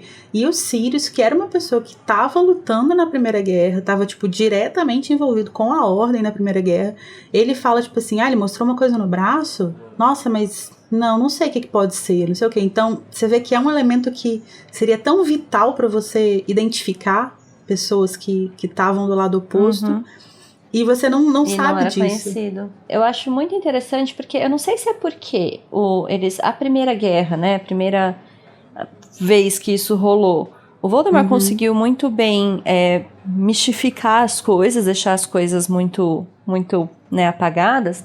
E nessa Segunda Guerra, o Harry tá lidando diretamente com ele, né? Sim. E tanto que ele descobre essa história da Marca Negra no final, quando ele tá lá no cemitério, e ele supostamente não deveria ter sobrevivido. Então ele não deveria ter saído nem contado metade das informações que ele descobriu lá. Então continuaria todo mundo no escuro, continuaria todo mundo sem saber que a Marca Negra existe, sem saber quem são de fato todos os comensais. Então, não sei se é porque o Harry é privilegiado por estar sempre em confronto direto com ele, e o Harry, né, conta tudo pra todo mundo, passa todas as informações, ou se de fato a volta dele já foi um pouco mais, já tinha muita gente que tinha sido investigada, né, então essa segunda vez as pessoas de fato tinham mais informações, eu não sei se é uma coisa ou a outra, mas de fato parece que essa Segunda Guerra já tem muito mais informação do lado da Ordem. Acho que é um cenário muito diferente, né, porque você tem que considerar que além dessa ligação do Harry, tem vários comensais que foram presos e que deram informações. O próprio Karkaroff, né, tipo, ele faz uma delação premiada de uma galera, assim, e ele não é o único. Então, tipo, tem um monte de gente que é presa e dá informação e continua presa, tem um monte de gente que dá informação e sai livre. Então, acaba que são coisas que estavam no sigilo lá na primeira, né? Mas que aqui já são de conhecimento mais ou menos público, né? Exatamente. Bom, mas eu tenho uma notícia pra vocês. O gigante acordou. Amo, que amo! Pois é, o gigante acordou. A Hermione, né? Está o quê? Completamente woke. Ela incorreta, centrada. Exatamente. Eu acho incrível esse momento. Eu acho que é um momento de... Eu acho que isso faz parte da jornada da Hermione. Uma jornada de... A narrativa da Hermione. Isso faz parte da narrativa da Hermione. Uma jornada de acolhimento, sabe? Desconstrução, né, amiga? Acho que essa é a palavra. Desconstrução. Mas falando sério, assim, a gente tá zoando, mas eu acho que é real, assim. Eu acho que é um puta desenvolvimento da personagem dela. Porque até aqui a gente tem uma personagem que ela tem os valores dela, ela é uma pessoa muito ética, mas os grandes trejeitos dela, tipo assim, a grande descrição dela é que ela é amiga inteligente, assim, sabe? E de repente ela não é só amiga inteligente, porra, ela é amiga antissistêmica, sabe? Ela entende que tá rolando uma coisa ali que vai muito além de escola, vai muito além de problemas pequenos que eles veem ali. Esses problemas pequenos, tipo, sabe, Segunda Guerra Bruxa, nada a ver, vamos falar aqui do problema dos elfos. Exatamente. Mas essas coisinhas de escola e tal, que eles ficam e tal, e que ela meio que entende como que esses problemas estão linkados com os problemas maiores, que são inclusive o da Guerra Bruxa, né? Tanto que no 7º livro, a gente vai falar um pouquinho mais disso daqui a pouco, mas lá no 7º livro tem uma hora que ela tá falando com o Grampo, e o Grampo fala sobre a forma como os bruxos tratam os duendes, né, e tal. E ela vira e fala, tipo, aí o Grampo fala uma coisa tipo assim, mas quem vai lutar pela gente? Quem vai se importar com isso? Aí ela vira e fala, eu vou me importar, a gente vai lutar, porque eu, como sangue ruim, sou tão desqualificada quanto você perto desse regime, assim. Então a gente precisa, né, tipo, unir forças, assim. Eu acho isso muito legal, porque, porra, Hermione interseccional, sabe? Incrível. Eu gosto muito de como ela fala, né, quando ela tá reclamando da maneira como trataram a Winky, que ela fala como se ela não fosse nem humana. E de fato ela não é humana. Mas o entender do que é ser humano, principalmente nessa comunidade em que as criaturas têm inteligência, né, e têm senso de si, e têm muitas coisas que os humanos teoricamente consideram ser humano. Isso, o que então diferencia? O que então de fato faz com que você possa ou não tratar o outro como humano? E eu gosto muito dela pontuar isso, porque eu acho que esse é o ponto aí. Ela enxerga eles como um igual, né? Sem levantar essa discussão do que é uma criatura humana, o que é uma criatura não humana, ela deixa muito claro qual que é a posição dela, né? De onde ela tá, de que ela tá falando. Isso é uma coisa interessante, porque essa coisa das criaturas humanas e não humanas aparece nesse capítulo, quando o Amos Diggory Depois eu vou te passar a palavra também pra falar sobre esse senhor. Sobre a nossa Miss Essa Motosserra. excelentíssima pessoa. O Amos Diggory, ele trabalha no departamento de regulação de criaturas mágicas, né?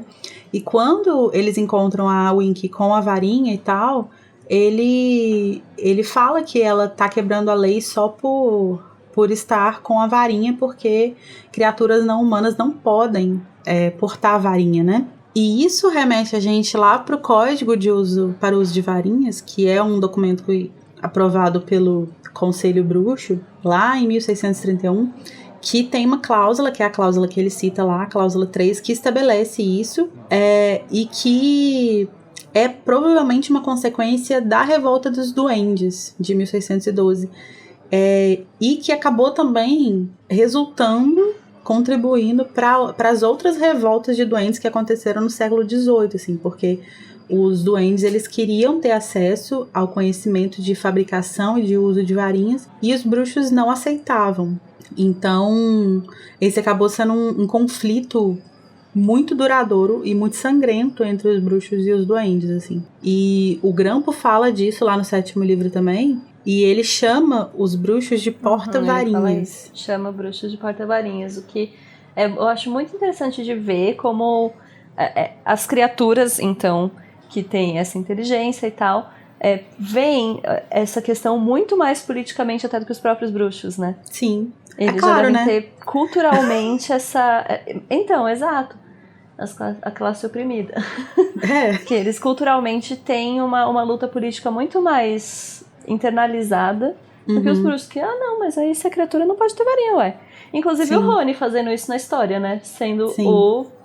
a voz do senso comum. O Rony, toda vez que ele abre a boca, parece que ele é um personagem colocado na história para ser o senso comum bruxo. Assim. Sim. Morre uma fadinha. O que é? O que tá acontecendo aqui? Qual o problema?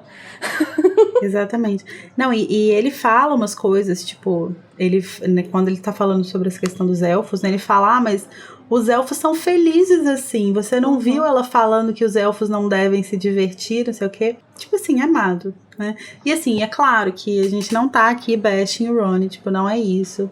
Mas acho que é isso mesmo que a Tami falou, assim, os Weasley, eles são colocados ali como essa voz do senso comum, e meio que para mostrar justamente que, por mais progressistas, entre aspas, digamos, que eles sejam, porque eles são aliados da luta pelos direitos dos trouxas, dos nascidos trouxas e tal, eles ainda assim reproduzem discursos muito problemáticos e muito preconceituosos, né? Que são do senso comum, né? Esse é o início do arco narrativo do Rony de se desenvolver ao longo dos livros, fazer essa questão dos elfos crescer dentro dele, e aí mudar de opinião, mudar de atitude no final, e esse ato que vai fazer, né, a gente sabe, a Hermione decidir, enfim, dar aquele beijo caloroso nele e tudo mais. Maravilhoso. Shippers, toquem aqui.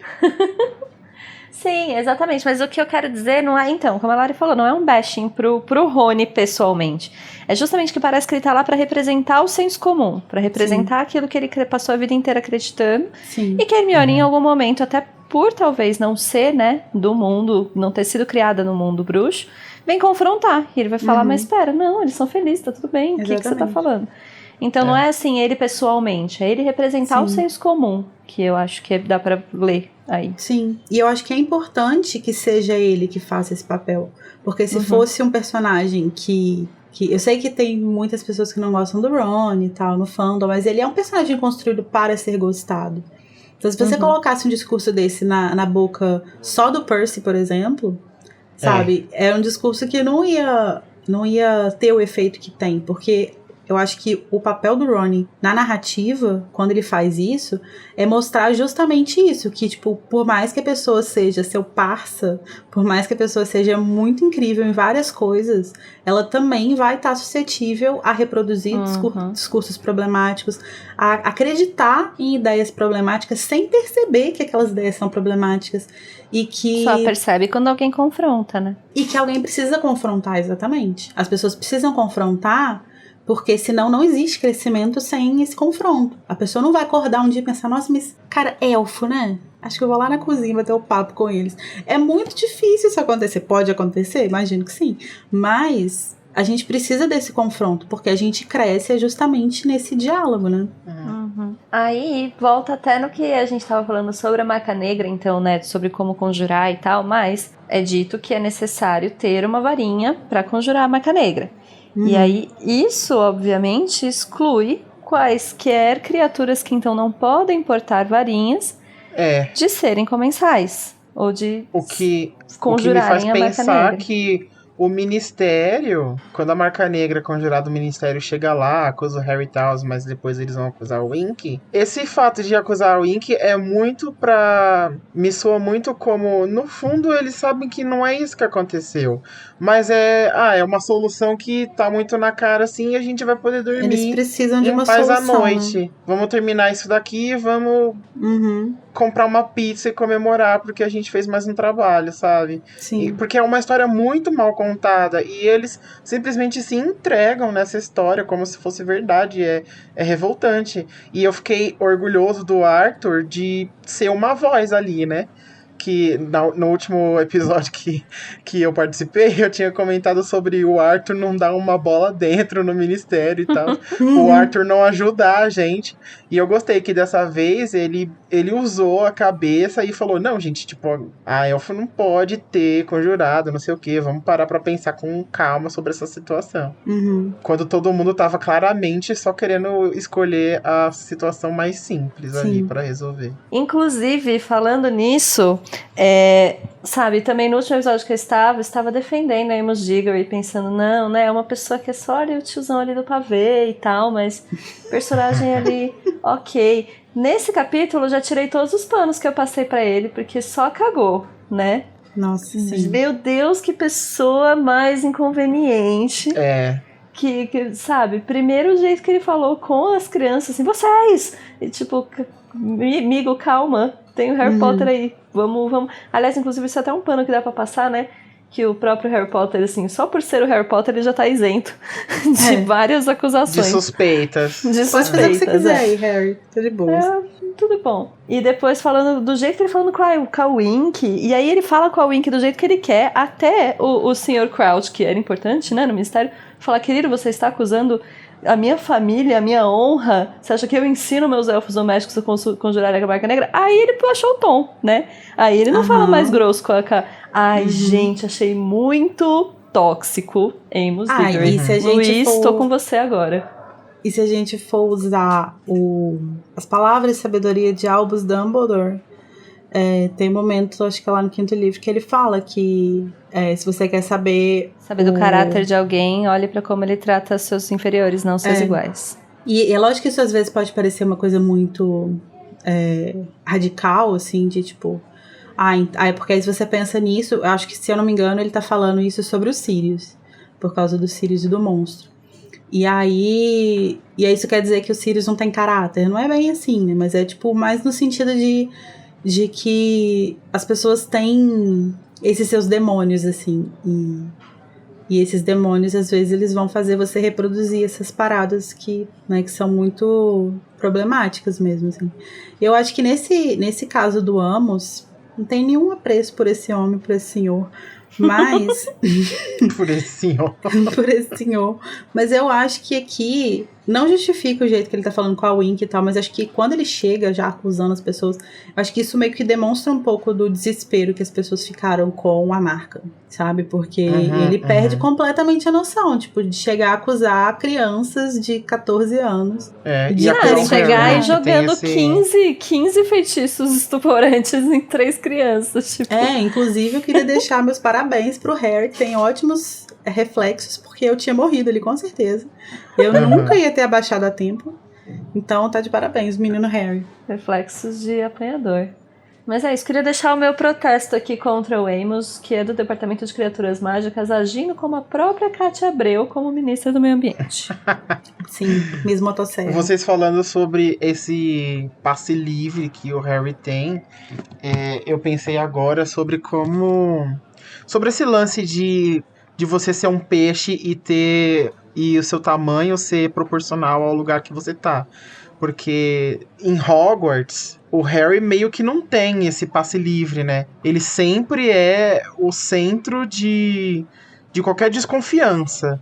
Então, as pessoas de Hogwarts, os professores, principalmente professores como o Snape, não vão dar esse passe pra ele só porque ele é o Harry Potter. Mas no mundo, ele é um peixe grande. As pessoas que não convivem com ele vão abrir mão de qualquer suspeita que possa passar por ele ter esse histórico de ser quem é, né? Aí eu acho que o Snape é o único professor que não dá esse eu coisa, assim. acho, Eu acho que os mas outros eu meio acho que que dão uma colher de chá, assim. assim, numa proporção menor, eu acho que a Minerva também, sabe?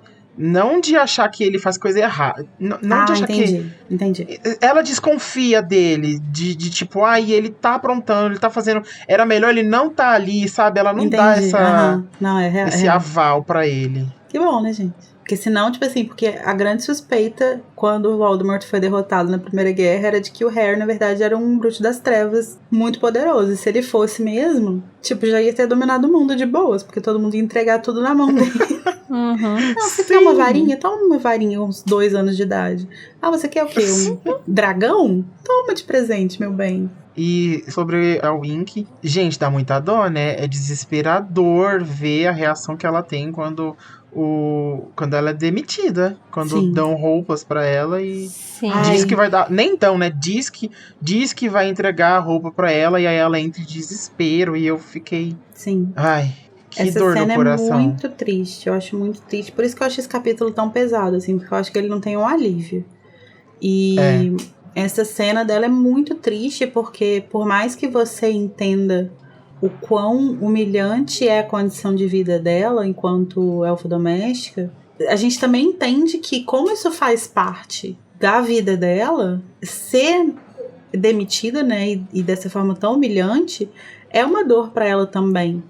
Então, e é muito cruel, assim, porque não é só demitir, né, é uma humilhação, assim, realmente é como se você tivesse desonrado quem porque você é. Não só ela, tipo, na condição de ser quem ela já é vista como inferior pelos bruxos, mas um elfo que não tem um dono é visto como inferior pelos semelhantes dele. Sim.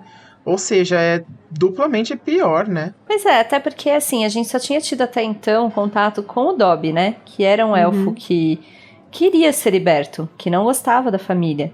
E só aqui que a gente percebe que o Dobby era uma exceção, que ele era de fato uma aberração, né? Assim, eles chamam ele, né, de uma aberração. Porque justamente ele vai completamente contra.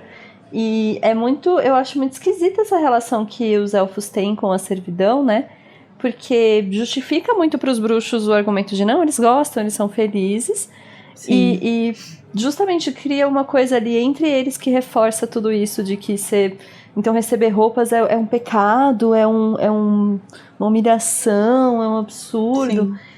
Então é a primeira vez que a gente tem contato com essa realidade, né, dos elfos domésticos, porque até então a gente achava que todos eram como o Dobby, de fato queriam ser libertos, de fato queriam não estar lá. Todos odiavam seu dono. Então. E isso é interessante porque a gente não tem outros exemplos disso, não que eu me lembre, mas eu imagino que o Dobby, apesar de ser incomum, ele não deveria ser o único, né? Então eu fico pensando que será que teve em algum momento alguma tipo revolta de elfos, sabe, alguma coisa do tipo assim, será que existe ou existiu algum movimento? Eu não acho que ele seja o único, mas esse é o ponto. Aqui nesse ponto da história é mostrado pra gente que esses são exceções, e são raros e que eu acho mais difícil, tanto que eu acho que a Hermione comenta que os duendes justamente têm muito mais articulação entre si pra lutar contra os bruxos do que os elfos jamais tiveram.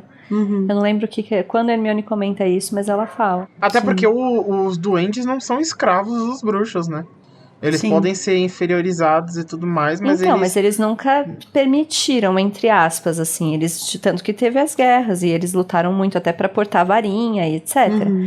Os elfos têm essa coisa de eles socialmente aceitarem a servidão, de ser uma coisa que pra eles é culturalmente mas aí honrável. tem toda uma parte da história que não tem como a gente saber, né? De quando então, não que tem como isso saber, começou. mas esse é o ponto. Se é um ponto cultural pra eles, em que a servidão, por exemplo, e vamos pensar em cultura mesmo, então aqui, todo mundo aqui acredita que servir o outro te dá honra.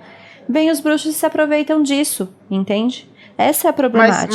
Mas, amiga, eles não simplesmente acreditam nisso. Eles acreditam porque isso foi construído pelos bruxos na cabeça dele, não? Será? Porque então, é isso que eu tô falando. Se existia isso não deve ser uma culturalmente coisa pra eles inata antes... deles, assim, tipo... Nós somos criaturas que... Igual Minions. Os Minions do Gru. Mas sabe? por que não existir? Por que Mas eu não acho existir que uma pode ser cultura só em que uma- se é considerado honrado servir o outro, ainda que seja entre eles, entende? Sei lá, cozinhar pra sua mãe, por exemplo. Eu acho que pode ser uma relação diferente de servidão, sabe? Tipo, não uma servidão de humilhação, mas uma servidão de tipo de priorizar o outro. Priorizar Sabe? o outro, então. Se isso é uma característica cultural que eles têm, ou enfim, de raça, não tô nem falando de inatismo, mas que eles têm, os bruxos estão necessariamente se aproveitando disso. Sim, e isso é uma coisa que foi, tipo, deformada ao longo da história, assim. Tipo, Exato. que aí pega essas pessoas, esses seres que têm essa coisa, e aí você vai moldando isso de uma forma que beneficie só você. E né? depois fala que eles são felizes assim.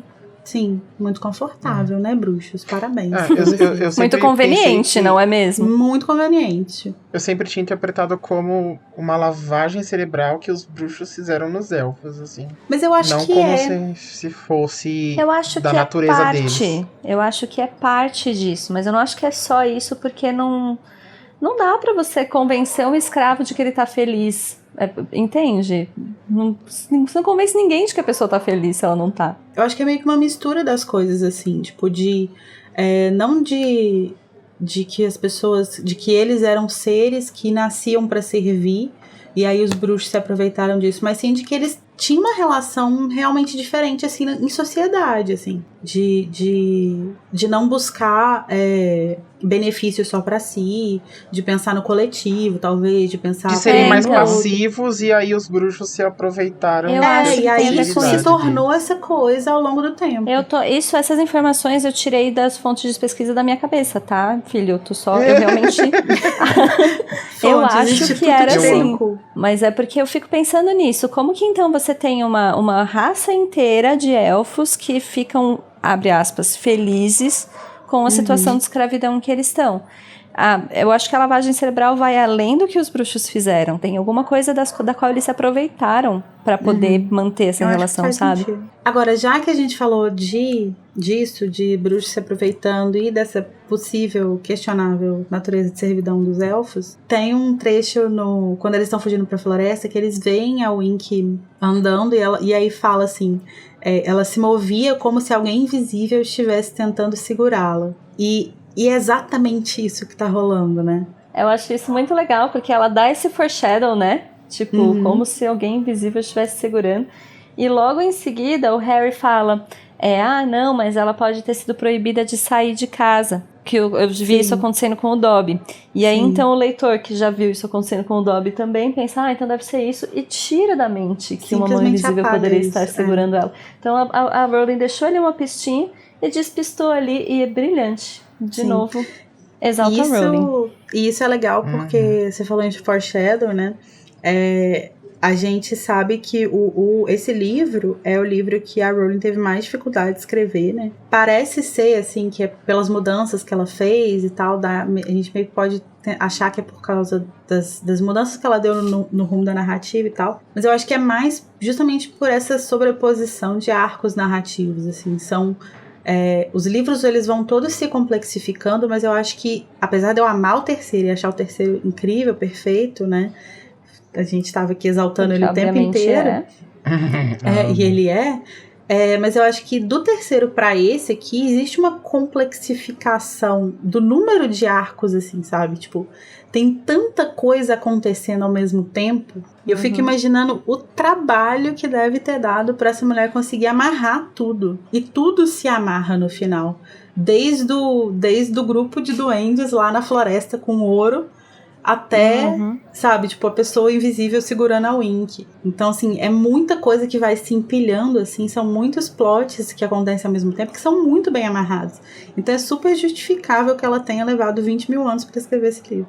E nesses próprios elementos, né, que a gente vai ligando lá no final, tem várias coisas que acontecem nesse plot que vai acompanhando o livro todo, né, que é o plot do Bartol Crouch Jr., e nesse aqui, por exemplo, nesse capítulo, a gente, relendo, a gente percebe o quão tenso o Bartol pai estava com as coisas que acontecem ali. Então, quando você já sabe o que vai acontecer, quando você volta aqui, tem tantos indícios, sabe? Tipo, o fato dele ter visto a Wink e ter ido procurar mais alguém. Tipo, tem muita coisa rolando ali que você vê que é um indício de que tem alguma coisa a mais nessa história, né? E uma outra coisa que acontece no capítulo anterior, na verdade, que volta nesse, é que no capítulo da partida a gente vê que a Wink fala que ela estava guardando lugar pro Bartol. E aí alguém, eu acho que é o Amos, né? Não, o Ludo. O Ludo fala com o Bartol, tipo, você sumiu, sua elfa ficou guardando lugar pra você, não sei o quê. E ele meio que dispensa, assim, tipo, ele só fala assim, eu tava ocupado, e a gente não sabe onde ele tava, de fato. Mas isso sempre fez parte do plano, né? Porque era pro lugar ficar, teoricamente, vazio, mas não tava vazio, né? Ela tava junto com o Juninho tava lá. E aí, justamente nisso, sabendo de tudo o que tá acontecendo, fazendo a Nazaré, tentando descobrir ali, não falou nada o menino Bartol Crouch. Chegou acusando o Harry, chegou acusando todo mundo. Quando ele soube o que estava acontecendo, o quê? Fechou o biquinho dele. Ficou pianinho, fez a egípcia e não falou nada pra ninguém. Humilhou a elfa dele. Ainda demitiu a elfa, fez toda uma ceninha de bonita e não falou nada. Achei cuzão também. Inclusive, já que a gente falou na elfa, acho só curioso a gente pontuar que ali ela fez uma escolha, né, de usar elfo doméstico sempre no masculino, mesmo quando ela tá falando de elfas. Então, tipo, é a Wink, mas é Wink a elfo doméstico. Isso é curioso. Será que foi uma escolha pra talvez, tipo, não falar elfa doméstica? Por causa do som, né? Não sei, talvez, elfa, tipo... domesticar. Não, tava pensando mais, tipo, na questão social do Brasil, assim, tipo, talvez de não ligar com a profissão de doméstica tão explícita, assim, de empregada doméstica. Entendi. Eu não sei. A língua portuguesa nesse ponto sempre estragando, né? É complicado, né? Eu não sei se tem a ver com isso, não. Mas eu não sei por que ela escolheu manter no masculino, porque não... Será que não existe a palavra elfa, gramaticalmente? Eu acho que então, existe podia a inventar, né? Elfaruém. Estamos falando de universo com tantas palavras novas. Estamos falando de um universo diferente, mas estamos falando de Lia Wyler, que é uma pessoa bastante gramaticalmente normativa. Mas fica aí a pergunta, né? Se um dia a Lia quiser psicografar uma carta pra gente contar, eu gostaria de saber. E só pra finalizar, então, o plot do Juninho, né? Fica aqui essa pergunta, né, de tipo, a gente meio que isso vai ser respondido lá no capítulo do cemitério, mas acho que a gente já pode começar a pensar, né, tipo, o que passou pela cabeça dele, o quão revoltado ele deveria estar pra resolver arriscar tudo, né, porque ele arrisca não só a família dele, e aí ele não se importa com eles, mas ele se arrisca também só pra conjurar a marca, né? Então mais ou menos se arrisca, né? Ele tá querendo fugir, encontrar o mestre dele há muito tempo. Mas eu digo se arrisca porque ele poderia muito bem ser pego ali, tipo... Mas ele tava invisível, né? Ele tava com a capa da invisibilidade. A Wink se prende nele pra não deixar ele sair, mas ele quer sair invisível pra fazer. Sim. Eu não sei se ele acha que tava se arriscando muito, não. Eu acho que ele tava justamente... Falando, vem me pegar então. Vocês acham que vocês são muito macho levantando os trouxas aí? Vem pegar pega nós. E é um movimento muito ousado, assim, né? De tipo, vou fazer isso aqui, vou calar a boca deles. Porque quem eles pensam que eles são, né? Ele tem muito essa coisa de ser o servo verdadeiro, né? Uma Leal, coisa bem Bellatrix, assim, Uhum. Ele é desse núcleo raiz, né, assim. O Lucius, ele é meio termo, assim, né? Tipo, ele é raiz porque ele tá ali no grupão, mas, ao mesmo tempo, ele não Não, quer Lucius sujar é muito minhas caríssimo, mãos. imagina. Então, agora que a gente terminou de falar sobre o capítulo, a gente vai para o nosso momento desagradável, que é basicamente o capítulo inteiro, né? Que te trouxe sensações ruins, que te fez ficar triste, que você preferia não ter vivido, que é o nosso momento Avada Kedavra. Então vamos lá, filho, qual que é o seu Avada nesse capítulo? Quem vai receber o Avada no peito? Eu fiquei mais incomodado mais no final do capítulo, quando eu tava lendo a parte da Wink. Mas, mesmo assim, eu vou manter o meu Avada para o inconveniente do Draco. Embora eu tenha ficado mais incomodado com a situação da Wink, que é mais difícil de lidar, né? Mas o Draco é muito chato, gente. E tirando onda da Hermione lá na floresta, no meio de um ataque, sem paciência pra esse garoto. Ai, gente. Que bom, né, que a gente tá aqui. Eu tô aqui representada pelo Avada e pelo resumo da Tami. Amém. Achei bom que alguém mandou ele se fuder. E você, Tami, qual que é o seu Avada? Então, o meu vai esse mesmo que é o pano passado para Amos Diggory ser oficialmente despassado, pegar o meu Veja de volta e dar pra ele e pra toda a forma como o Wink foi tratada na floresta por todas as pessoas. E achei um absurdo, achei muito triste, quis chorar junto com ela. Então, meu Avada vai para este momento. Um Avada muito justo também, na mesma motosserra. O meu Avada vai pra cena do ataque em si, que eu acho muito pesada, acho visualmente muito, ruim, assim mesmo, de imaginar, assim, uma parada que sempre mexe muito comigo. Acho muito triste. Eu queria muito que a Rowling esquecesse essa imagem das pessoas viradas de cabeça pra baixo. Espero que ela não use isso mais nos livros dela. Sim, é muito ruim mesmo. Spoiler, ela vai usar. Não, eu tava pensando, tipo, depois da Relíquias da Morte, assim, tipo, livros novos. Mas, esses momentos muito ruins, a gente precisa o quê? Combater com um patrono, né? Pra gente ficar um pouco mais feliz e terminar esse episódio um pouco mais leve. Então a gente vai pro nosso momento Expecto Patronum.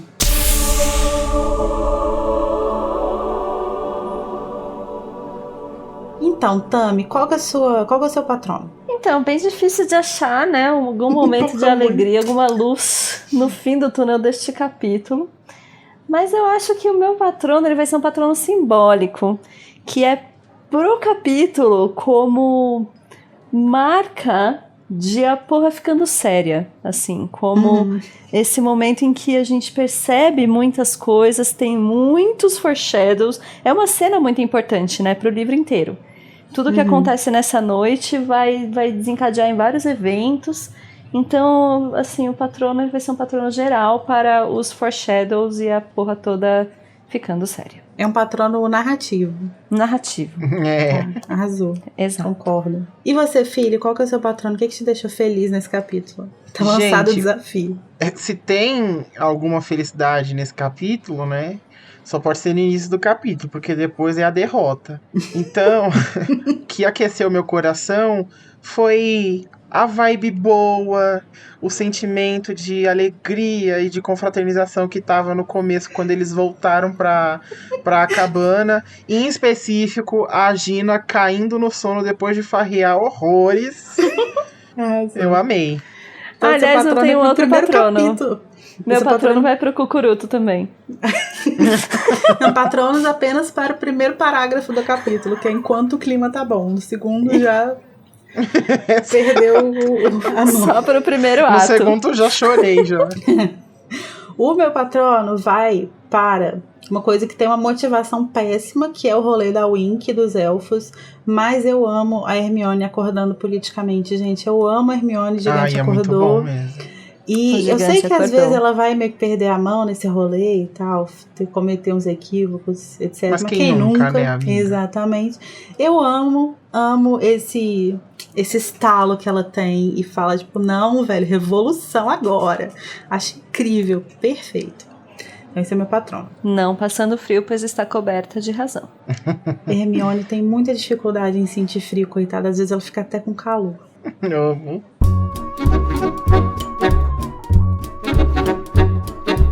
Bom, mas então agora que a gente já falou sobre símbolos muito poderosos, sobre uma falta de tato de certas pessoas para lidar com subordinados e sobre elfos humilhados e escorraçados, acho que a gente pode ir pro próximo capítulo, capítulo 10, Caos no Ministério.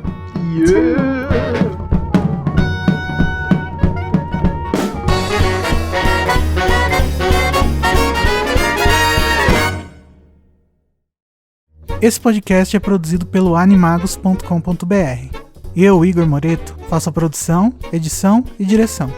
O Junior Code e a Nayara Sevciuk me ajudam na direção e com Larissa Andrioli também fazem pauta e apresentam os episódios. E todos os episódios têm auxílio e produção de pauta de Luiz Felipe Rocha, Tamires Garcia, Luísa Zanferdini, Danilo Borges e Daniel Honório. A identidade visual foi criada pelo Édipo Barreto e a música tema é a Song of India, originalmente executada pela Ableton's Big Band, e a engenharia e gravação foi pela Telefunken Electroacoustic.